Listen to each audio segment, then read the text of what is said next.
family is sick, and so Mary's family won't be here as well. They're staying together, so they won't be here. Laura's out of town this week as well, so we need to keep her in our prayers. We need to remember Ken and Wilma, Dennis and Lowell, Wayne and Helen, keep all of them in our prayers. Not sure where Heather is, but to check on Heather. And Terry's feeling getting better. She's out of the hospital, so we need to check on her and see how she's doing. Obviously, Chad and their whole family are in Ohio to be with family at this. Their grandmother is struggling with life issues, so we need to keep them and their whole family in our prayers as well. It's good to have Tanya back. It's good to have Jake back. And so we'll begin. Let's begin with a word of prayer. Our Father who art in heaven, we thank you, Lord, for this afternoon. We thank you for this opportunity to come together to study your word. Father, we ask that you be with us as we look into your word today. Help us that we may learn from it. We will make application from it. Help us to be better servants in your kingdom. Help us to be able to spread the gospel to those around us. Help us to look for those opportunities you provide for us. Father, we ask that you be with our congregation, be with those, so many that are in so many different directions with so many different issues and cares and concerns. We know that you know them all. Help us that we may encourage each other, that we may show love to each other, and that we may be able to grow closer to you. Be with us through this hour, pressing and praying. Amen. Amen. So I know this is supposed to be a Bible class because this was kind of a last minute. We realized that maybe Chad would not be here, so Mac and I on Wednesday we talked about if we were trying to prepare ourselves offline in case that happened. Chad's grandmother, didn't get the most recent update, but I know that she's not doing well, had gone into hospice care, and they were thinking that it would not be very long, and so they were going to stay a little bit longer. So Mac is going to be presenting the lesson this afternoon, and I will do the class. So in preparing for the class, it's kind of, I knew nobody would be prepared or have anything, so what you may get is kind of, we will obviously hopefully have interaction. It is a Bible class, so feel free to offer questions, comments, or add to the lesson, and then, but it'll be a little bit different than our normal Bible classes. I'm going to start with some stats and things. This is not a COVID lesson. This is way more important than a lesson on a virus. But there's some things that have just been really concerning that we've seen over the last while. And it seems like it's not just with us locally, it's not just here in the country, it's nationally, but certainly and it's globally. So I'll just cover some things about some stats, and I'm not trying to lessen anything to do with obviously the lives that have been lost in this, but when we started with COVID at the height of it at the beginning, we had 17,200 people dying per week, according to CDC stats, which is obviously any loss of life for any reason is a tragedy, especially if they're not faithful to the Lord. But 17,200 a week is what was happening back in April of last year. And then the height of it was really just the beginning of this year. The first week of January, it was 25,920 is what CDC had listed as people that had died of COVID that week. And then but the point of bringing some of those stats up is really to put some things in perspective as we get to where we are now, and we have such a pressure from everything you hear about how scary things are right now as we deal with the Delta variant, and of course, again, not minimizing what's happening with this virus, but if you just listen to some of the tactics that would lead us to fear, we would think that we're in a very, very bad position right now. But where we are, according to CDC, last week on the 28th, the week of the 28th, there was 4,350. So 4 times less than when we started this, 6 times less than when we were at our height is where we are today, but yet we're still getting a message that we should have a lot of fear. Just as a numbers check on what that numbers is when you're talking nationally, if you go back, they don't have stats immediately, obviously, for deaths. It takes a lot longer for other causes and reasons. But if you just go 1 year back to the exact same year, same week, we have 4,300 died this last week of COVID. But last year, for the stats for the nation, and that's a national stat, last year, that exact same week, we had just short of 13,000 die of heart disease that same week. So it gives you a perspective that the sky is not falling, the world is not ending with this, but the message that we're receiving is that things are very dire. And that's causing a lot of problems. And this is getting to what, and that COVID is not the point or even really the crux of what I wanted to talk about in Bible study here is we've got a new study of 5 million COVID patients. And of those, the number one factors that lead to their death if they're hospitalized, the number one factor is obesity. So you have a 30% chance of dying, higher chance of dying if you're obese. But what is startling to me is what number 2 is, and it's at 28%. Number 2 is anxiety and fear related disorders. That wasn't even on the chart last year. It wasn't even on the list, the list of factors that led to your death if you were hospitalized. But now, probably this week, it has surpassed and is the number 1. It was tied last week. It's probably surpassed, or it's tied or just below the number 1 factor that will cause you to die if you end up in the hospital with COVID is fear. Fear. Can you believe that fear is the number 1 factor now for people with COVID that get hospitalized, or close to the number 1 factor? And it wasn't even on the list a year ago. 2 Timothy 1:7 says, God has not given us a spirit of fear. God has not given us a spirit of fear, but of power and of love and of a sound mind. That letter from Paul to Timothy is amazing. Did you hear what he said? God has not given us a spirit of fear, but of power and of peace and of a sound mind. Report by JAMA Pediatrics says that 1 in 4 young people globally right now are suffering from clinically elevated levels of depression. I was startled to see that statistic. 1 in 4 young people in the entire globe on the planet right now don't think they have a reason to live. They are have clinical levels of depression. 25% of the young people in the world, clinically depressed. Now, if we use the stat, again, I'm not trying to lessen things, but in Florida, for the state of Florida is the one that I could find, 15 young people have died of COVID between 2020 and 2021. 15 people, young people. That's terrible, right? For young people to die is terrible. I'm not trying to lessen that. But for 2020, 22 young people died of the flu. So this is in the state of Florida.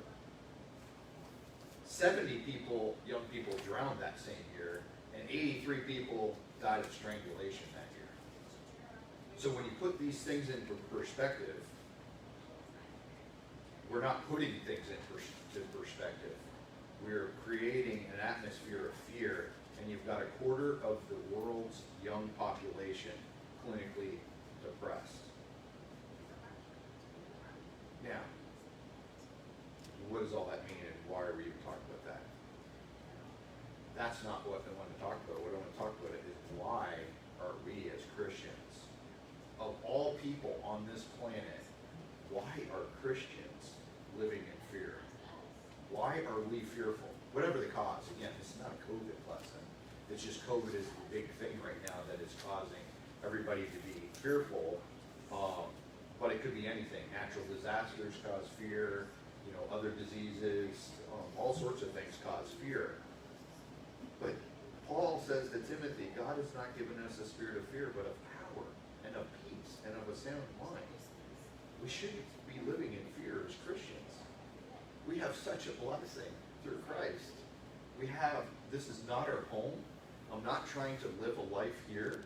I'm not trying to stay here for, I'm not trying to live to be 100 years old. That would be great if that happened, but that's not what our goal as Christians are on this earth.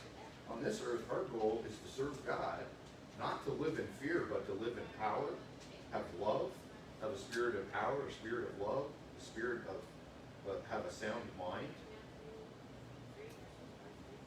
This problem that we're seeing it just shocked me. 1/4 of the Earth's population of young people clinically depressed. This isn't a medical problem. It's not a biological problem. They weren't sick with this depression 2 years ago. This is not a political problem. This is a spiritual problem. For any of us, especially as Christians, to be fearful of tomorrow, we're in the wrong position. We're not in the right position. If you remember when Jesus was asleep in the boat and the apostles were on the boat, the storm comes up, the waves get high, there's lots of winds, there's lightning and thunder. All those things happen, they make us fearful. Your dog runs under the bed when a lightning storm comes or whatever. When you're a young child, you might have been afraid when a big storm would come. Certainly if you're on the ocean and things are rocking and going crazy, you might have a little bit of fear. And when they woke up Jesus, he says, fear not. Fear not. O you of little faith. We're not supposed to, even though they may be fearful things around us, ultimately we shouldn't have fear because we know what our future holds. We know where we're going in our future. We know if the lightning storm hits us, or the boat capsizes and we drown, or COVID takes our life, or heart disease takes my life, or I get hit in a car out front. I don't want any of those things to happen. And I'll take preventative measures, and of course, we take preventative measures with all of those things to make sure that doesn't happen. But I don't live in fear of those. I still drive my car knowing that 500 people last week died in car crashes. I still drive my car to get here. This is a spiritual problem. Philippians 4, verses 4 to 7. This is what we're supposed to do as Christians. Rejoice in the Lord always. Again, I will say rejoice. Let your gentleness be known to all men. The Lord is at hand. Be anxious for nothing, but in everything by prayer and supplication with thanksgiving, let your requests be made known to God. And the peace, not the fear, the peace of God, which surpasses all understanding, will guard your hearts and your minds through Christ Jesus. If I don't even understand it, God does. And God's peace can keep us from being anxious, from having anxiety, from having fear. And he will guard our hearts and guard our minds through Christ Jesus. Jesus himself, if you remember in John chapter 14, the first few verses there, Jesus says, let not your hearts be troubled. You believe in God, believe also in me. In my Father's house are many mansions. I go to prepare, you get it right. If it were not so, I would have told you. I go to prepare a place for you. And if I go to prepare a place for you, I will come again, that where I am, there ye may be also. If I'm fearing about whatever is going to happen in this life tomorrow, if I'm fearing about where I'm going to live, if I'm fearing about disease, if I'm fearing about death, I'm missing the point that Jesus already went to heaven. Jesus is in heaven at the right hand of the throne of God. Jesus is there and he has prepared a place for you. He's got that place prepared for you. He's got that place prepared for me. Again, take precautions in life and try to do what you need to do, but let's not be fearful as Christians. Jesus has already prepared that place for us. So, go ahead and instead of this turn into a sermon, we'll try to have a Bible study on this. I've got a number of verses that I'd like to look at. So, Jake, would you mind reading Matthew 10, 27 to 31? And certainly as we go through, we can have some discussion on this idea of fear, and certainly not being fearful as Christians. So Matthew 10, 27 to 31.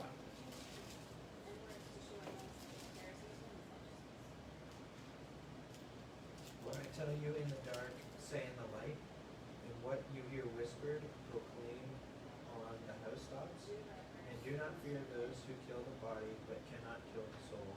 Rather fear him who can destroy both soul and body in hell. Are not two sparrows sold for a penny, and not one of them will fall to the ground apart from your Father? But even the hairs of your head are all numbered. Fear not, therefore, you are of more value than many sparrows. Thank you, Jake. So, what are our thoughts here? We've got Jesus now put it in context. Obviously, this is Jesus talking to the disciples, preparing to send them out. And one of the things Jesus wants them to know is not to have fear. And they're going to have all sorts of terrible things happen to them. We believe that the majority, if not all of them, except maybe John, they're all killed. They're all going to be murdered. They're going to be tortured. They're going to have horrible deaths in standing up and being strong for God. That would naturally, any of those facing any of those things that the apostles, we see all the things Paul went through and the shipwrecks and just the terrible things, drownings, and all the different things that Paul went through, all the different things these disciples of Jesus are going to go through. And he says, do not fear those who can kill the body. Ultimately, their bodies will be killed. And Jesus says, don't fear that. Don't fear that. The person that can kill the body, but cannot kill the soul, but rather fear him who is able to destroy both soul and body in hell. Right? Well, you just touched on it. He's not, it just shows the success of Satan, that he has so completely taken God and the Word of God out of the picture worldwide, that we have so many people who fear death because they don't know what to expect afterward. And really, there's nothing for them to expect except for eternal torment. And what you just said, saw here, read here. Don't fear though, death is going to come to everyone, sooner or later, with the exception of if the Lord returns. So otherwise, death is coming, one way or the other. None of us will escape that. So don't fear those that can take your, or whatever that can take your life, because that's going to happen. But rather, as you just said, fear him who can, what we need to have is that fear of God, because that is going to impact our soul, and that takes us, and I may be stealing your thunder, because that's going to take us to Ecclesiastes. Yeah, absolutely, Mac. That I was thinking of my uncle who had, faithful man his whole life, preacher of the gospel for his whole life, all of his life that I knew. And excuse me, down the wrong throat there. Down the throat, got caught in my throat there. My uncle Jim, who passed away a few weeks ago, he lived a faithful life to the Lord, a long life, was in his 80s, and as he was having some health issues, they took him to the hospital. It was terrible, all the things that they started pumping into him, try to keep him alive, keep him going, and the family ultimately just said, we're not pulling him back out of this, bringing him back home, and he died peacefully at home. Exactly what he wanted to do, where he wanted to be, looking up over the mountain where he lived most of his entire life. But the world thinks that's weird, right? Keep them in there, keep pumping drugs in, you might get another few weeks, days, months, whatever, years. That's what the world should do. That's all you got. If this is all you've got, if you've got nothing, beyond this life. Let's keep you going. Let's artificially, if you die, that's the worst thing that could ever happen to those that aren't faithful to God. But if we're faithful to God, that wasn't terrible. That's sad. I lost my uncle. His wife loses the husband that she's been with her whole life. The children lost their father. They're all Christians. This is not a terribly sad time, other than the loss personally that we're not going to have that interaction with him anymore in this life. But there's nothing to fear for that death. He didn't fear that death. It appears he told his wife to go to bed. He went downstairs and sat in his chair and died, they think, right as sun was coming up that morning. Is that not how we want to die as Christians? Is that not how we want to live our life faithful to God and die peaceful so that we can go where Jesus has prepared a place for us? And what's sad is that 25% of the people in the world, young people, and I don't know what the percentage of adults is, are fearful of death. They're fearful and they don't have anything to live for, and they're clinically depressed. That's a spiritual problem. It's a spiritual problem. We need to try to be teaching and preaching and telling people about the gospel, about Jesus Christ.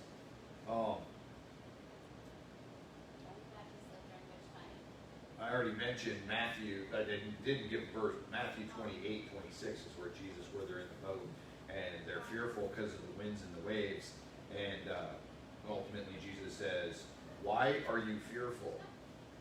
Why are you fearful? They're fearful because they're fishermen, and this is a crazy storm, and they're thinking they might drown. But Jesus says, why are you fearful? Oh, you have little faith. Hopefully we don't have little faith. Hopefully we have a lot of faith. We can look at Revelation. Josh, you want to get that? Revelation 21, 6 to 8. Yeah. This passage here is scary. It's scary in a good way to get us to point to God. This is back to that. Don't worry about the person that can kill the body. Worry about the person that can kill the soul. And he said to me, it is done. I am the Alpha and the Omega, the beginning and the end. To the thirsty I will give from a spring the water of life without payment. The one who conquers will have this heritage, and I will be his God, and he will be my son.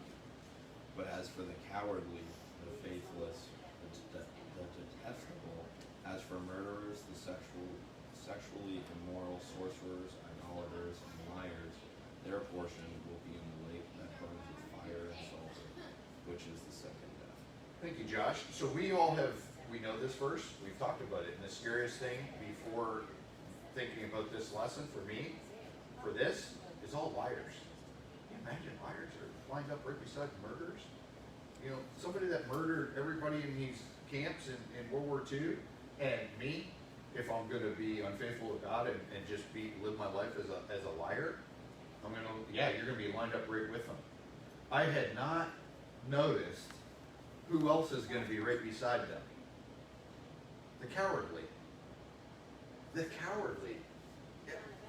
I had missed somehow, just read right past that. I've read that passage, read right past it, and thought, man, we've got to be careful that we're honest and truthful and that we're not lying. You need to be careful that you're not a coward.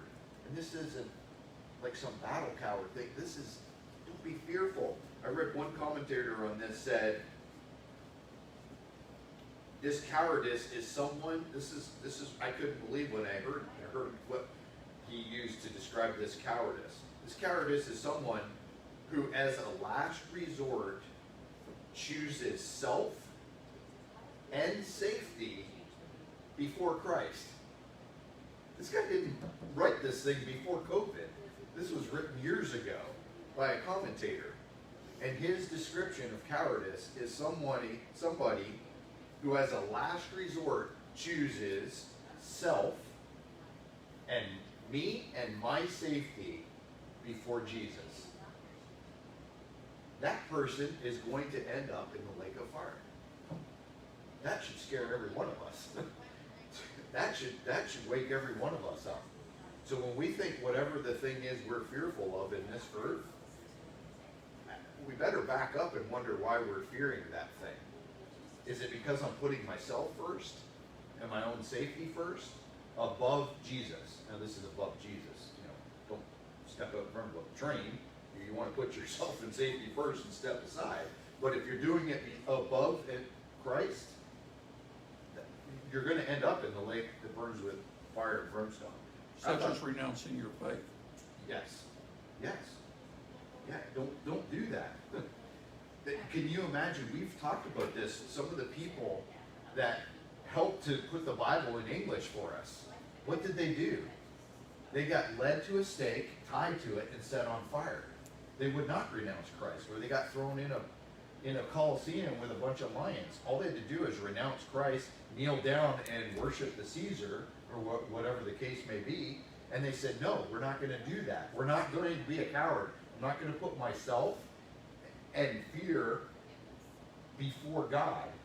If that's the choice, I'm choosing God every time. Tanya? I was thinking of Joshua, and God tells Joshua, I forget, it's 7 or 8 times throughout the book, do not be afraid, be strong and courageous, do not shrink back, over and over. Absolutely, and that was one of the passages I had, so since you mentioned it, we'll just skip right to it.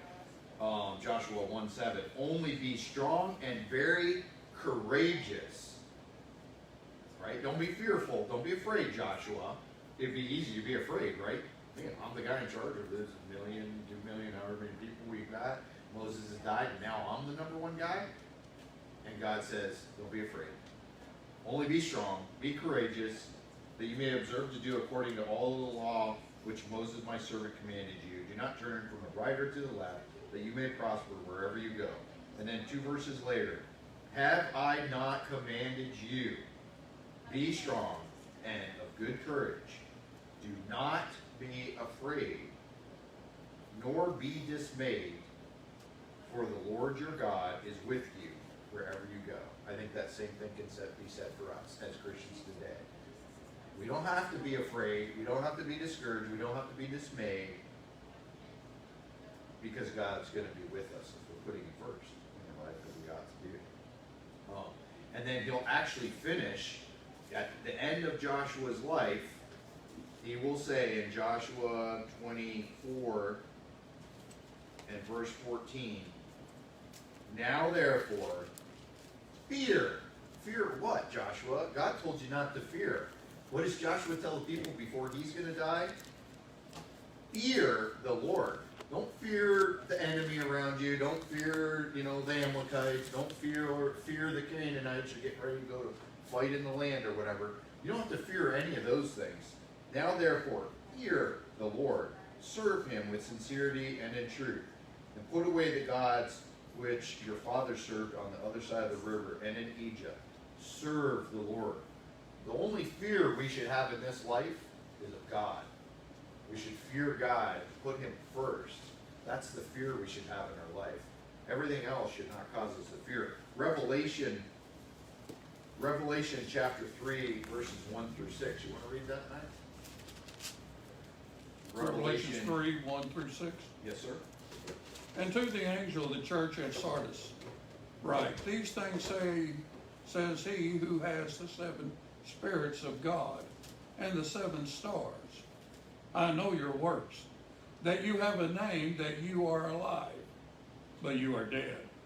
Be watchful and strengthen the things which remain, that are ready to die. For I have not found your works perfect before God.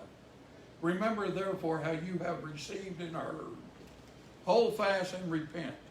Therefore, if you will not watch, I will come upon you as a thief, and you will not know what hour I will come upon you. You have a few names, even in Sardis, who have not defiled their garments, and they shall walk with me in white, for they are worthy. He who overcomes shall be clothed in white garments, and I will not blot out his name from the book of life. But I will confess his name before my Father and before his angels. And he who has an ear, let him hear what the Spirit says to the churches. Here's a church mostly is dead. And there are a few that have not defiled their garments. And the encouragement here from our Lord is to make sure we're one of those few. You know, make sure we're one of the few. He who overcomes shall be clothed in white garments, and I will not blot out his name from the book of life, but I will confess his name before my Father and before the angels. What was going on? This could have just been laziness, but I wonder if it was fear. We know there was a fearful time against Christians during this whole time period when this message is delivered to the 7 churches. We can know that because we see all the persecution they're under. I wonder, were some of these people fearful in Sardis? Were they just being quiet and not really doing what they're supposed to do as Christians? Just blending in with the Romans or blending in with the society at the time? Was it because of fear that led them? I don't know, but I can tell you when you flip back over to Revelation 2 and you look at the church in Smyrna, what were they told in verse 10? Do not fear any of those things which you are about to suffer. Indeed, the devil is about to throw some of you into prison, that you may be tested, and you will have tribulation 10 days. Be faithful until death, and I will give you the crown of life. We're worried potentially right now about COVID. We're going to hide in our houses and never go anywhere because we might get COVID. These people are going to get tossed into prison because they won't deny Jesus. So far as we know, this is a congregation that says, these things says the first and the last who is dead and came to life. I know your works. They weren't hiding. These people were doing God's will. Your tribulation, your poverty, but you are rich. I know the blasphemy of those who say they are Jews and are not, but are a synagogue of Satan. These are people that are working. These people are fighting their fear, their physical fear that any of us would have. If I was afraid that going out the door, somebody heard me preaching, they might come in and kill me. So do I stop preaching? They didn't. They didn't. And when they didn't, their encouragement from our Lord was, do not fear any of those things which are about to suffer. Well, guess what? He goes on to say, you're going to suffer. You're going to be killed. You're going to be put in prison. Be faithful unto death, and I will give you the crown of life. Right? Oh, well, Oh, I thought you. I haven't thought, but I was saving it for the end. Oh, okay. I was just scratching. Yeah. Okay. Sorry. I saw movement, so I was going to call on you. Anybody have any? I mean, this is powerful, right? This is our fear should be of God, and our proper fear of God will motivate us to do His will, to find out what His will is, and to live His will, to preach and teach the gospel. It will motivate us not to deny Christ, like these people are being encouraged not to do, to continue their good works, to continue fighting the tribulation that was coming their way, to continue to fight even though some of them were going to be thrown in prison, to continue to fight even though some of them were going to be killed. Don't fear. Do not fear those things. And the result to this church in Smyrna, it says, he who overcomes shall not be hurt by the second death. That's what we should be showing the world. We're not afraid. We're not afraid of death. And what a light we could be right now if when we show our confidence in God, and that we have a better home waiting. Yeah. We certainly don't want to have confidence in ourselves. That's not what this is about. If we were showing confidence in ourselves for whatever the threat coming our way was, that's not what we're supposed to do. That's what the cowardice person does. They put their self first and their own safety first before God, before Christ. So we're not, the confidence, we're not boastful either. Arrogance, that would be sinful. God hates arrogance, right? We're not supposed to be arrogant and proud. That's not where the angle we're coming at with this. This is a true, righteous fear of God, and that leads us not to have to fear man, or fear those that can kill the soul, right? And you just said that, I said, boy, keep coming back to the Sermon on the Mount. We do. Because as soon as you said that, one of the things that crossed my mind is, when you talk about, hey, people who have this cowardice, we're talking about somebody puts themselves first. And we go back to the Sermon on the Mount, what did Jesus say?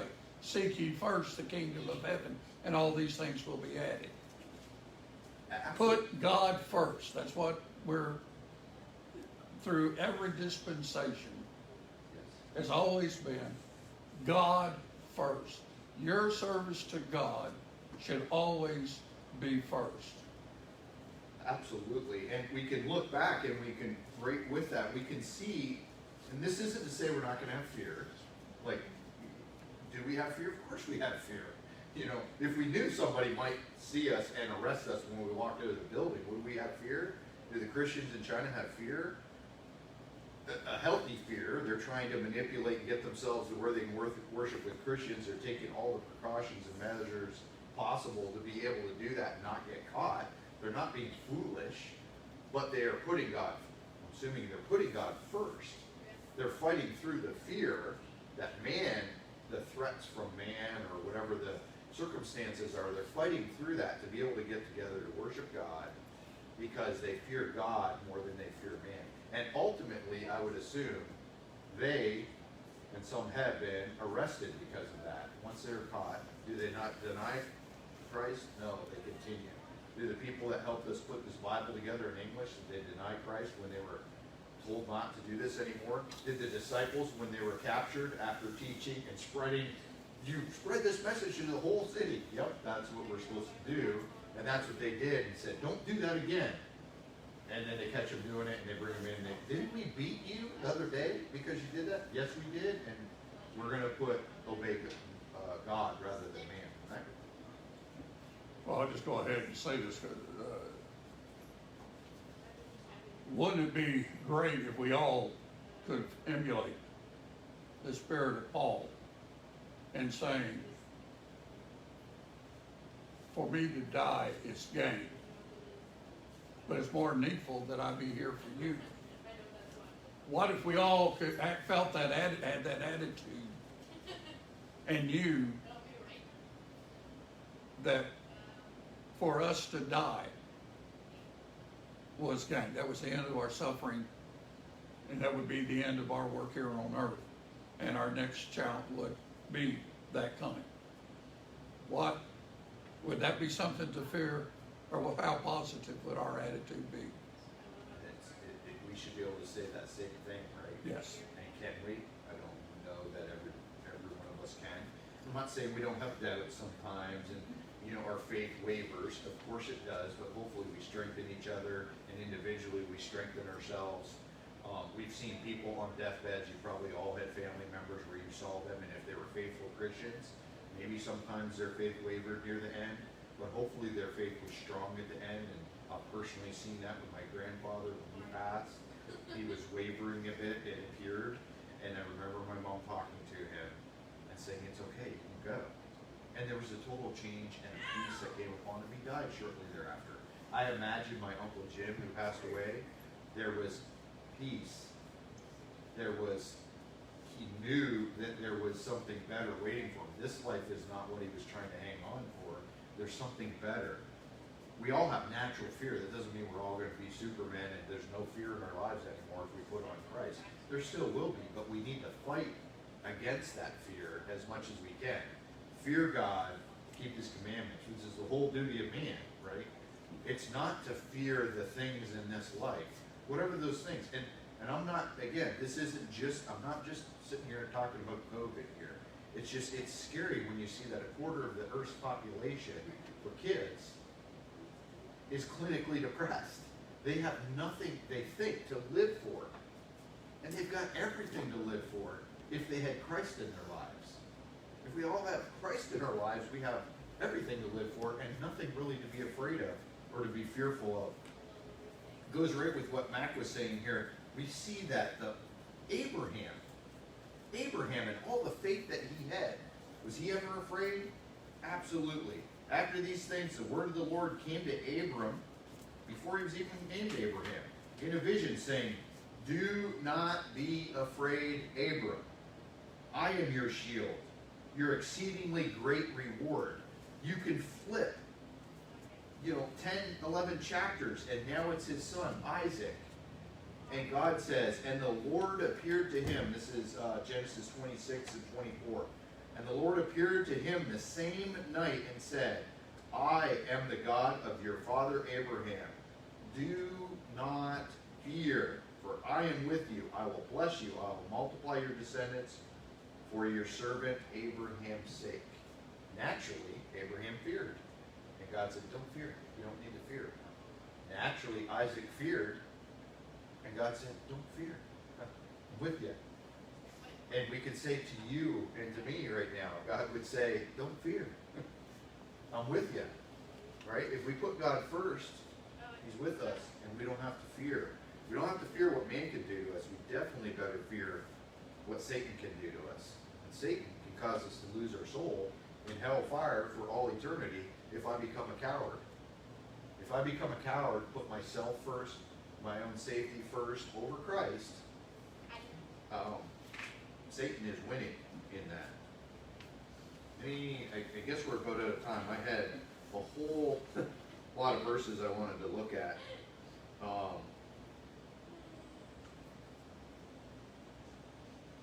Well, we'll look at one real quick. Isaiah 41:10.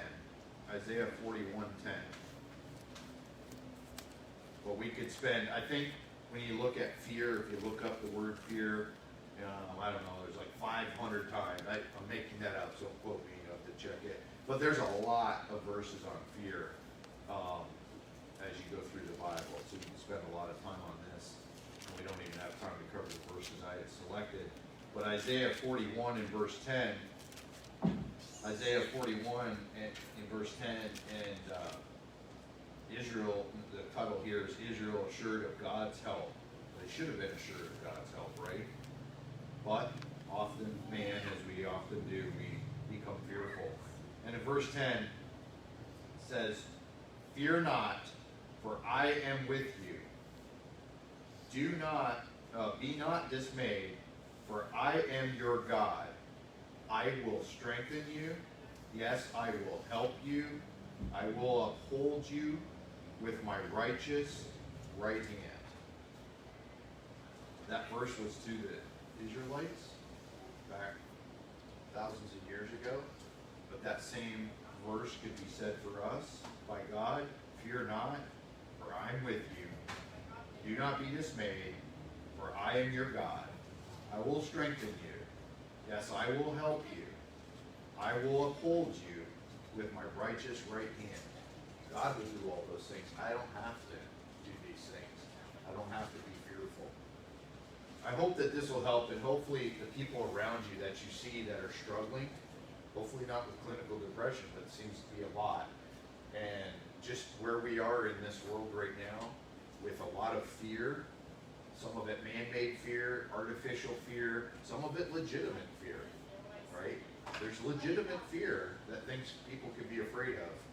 But as long as we're not letting that fear overcome us to where we're not putting God first, we're not putting our trust and faith in God, don't let this fear and this earth overcome us. Where we end up not putting Christ first, where we don't put God first in our lives. Hopefully with this, we can help people around us that truly are struggling right now. There's so many people that are struggling that need help, and we should be the light that they see and wonder, why are we not fearful? Why are we not afraid? I can't imagine what it would have been like to people around those in the first century that these people are being killed, and they must have looked like the weirdest of people to the world. Like, all you gotta do is bow down and worship Caesar? That's all you gotta do, and you're gonna be okay? But you're willing not to do that and go be fed to the lions in the Colosseum? Yep, I'm willing to do that as a Christian. Like, they must have looked like the craziest people, if you think about it. And all through history, people that would have put Christ first, or put God first, must have looked like the weirdest people for doing that. But yet they did that because they know that this is not your home. We've got a better home that's waiting for us in heaven. And Jesus has already prepared it for us. Our time is gone. Thank you. Sorry it was less of a class, more like preaching, but I did appreciate a little bit of back and forth. And then hopefully Chad will be back next week, and we'll start back on